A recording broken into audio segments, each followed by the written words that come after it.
Good morning, students.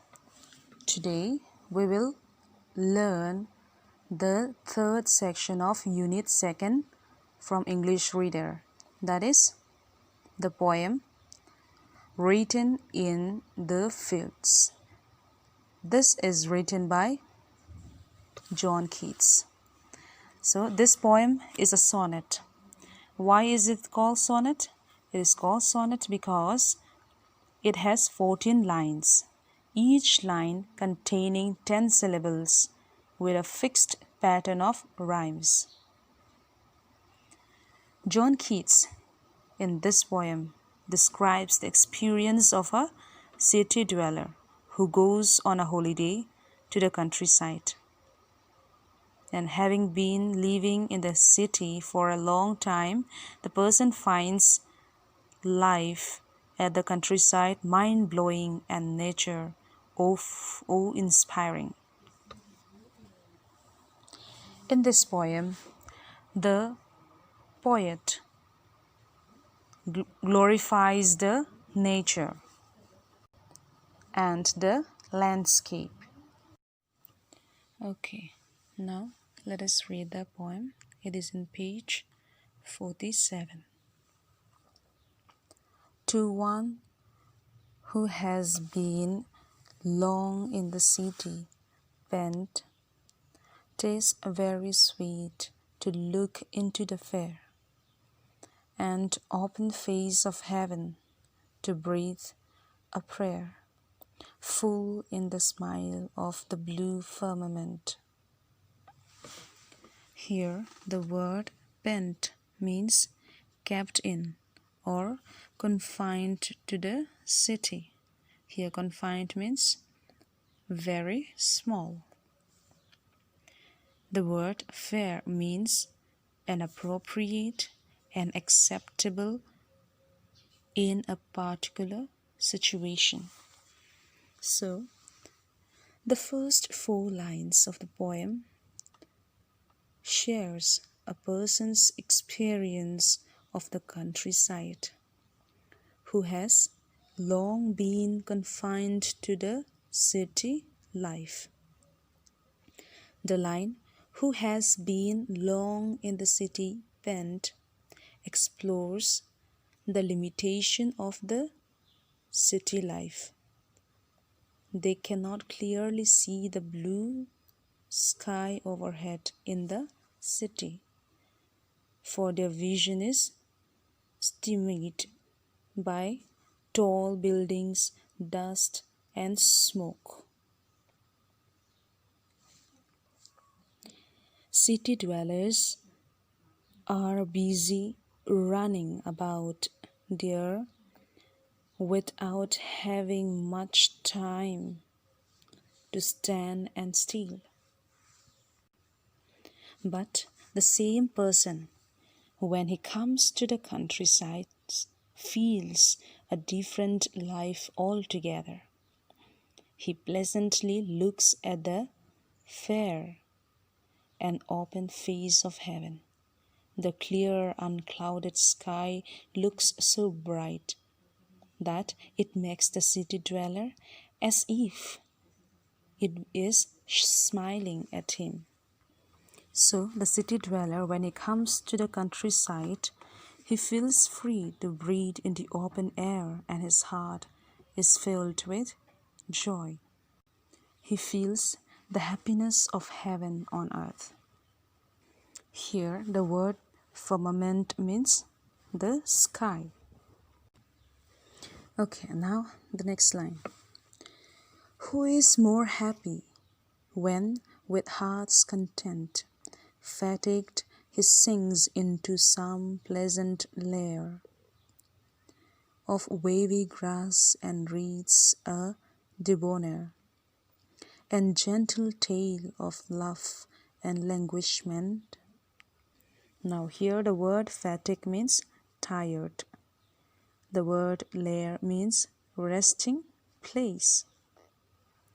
And the word debonair means cheerful, light-hearted. And languishment means staying separated from the person you are in love with. In these 5 to 8 lines, the man enjoys the beautiful sights and sounds around the countryside to his heart full. And when he becomes tired of roaming about the countryside, he rests in a place again. And here the poet asks, who is more happy, whether the country man or the city dweller? So here he says that when the city dweller who came on the holiday and is going around the countryside enjoying the open air and the beautiful landscape, when he gets tired, he rests in a wavy grass. He lies down on this soft grassy land. The grasses moving to and fro in the gentle breeze seem to be wavy. Recycling on wavy grass, he reads an attractive story of love and languishment. And here the word, the word languishment means staying separated from the person you are in love with. So he reads the sweet story of love and languishment, and according to the poet, he is the happiest man, for he finds the diversified forms of nature. So who is the happiest person? The happiest person is the one who finds the diversified forms of nature. That is the city dweller who comes to the countryside and is now resting on the wavy grass and is reading a cheerful, light-hearted love story. Now, line number 9. Returning home at evening with an ear catching the notes of Philomel and I, watching the sailing cloudlet's bright career. In these lines, the poet further explains how the city dweller fills his ear and eyes with the beauty of the nature. In the evening, while he was going back to the city, he listens to the notes or to the songs of the Philomel. Here, Philomel refers to the young girl in Greek mythology. She was turned into a nightingale by God. He looks above and sees the cloudlets floating in the sky, reflecting the rays of setting. Here, the poet compares the floating cloudlets to the ships sailing in the sea. Now, the last 3 lines. He mourns that day so soon has glided by, even like the passage of an angel's tear that falls through the clear ether silently. Now here the word ether means the upper part of the sky. So these lines briefly tells us about the disappointment of the city dweller.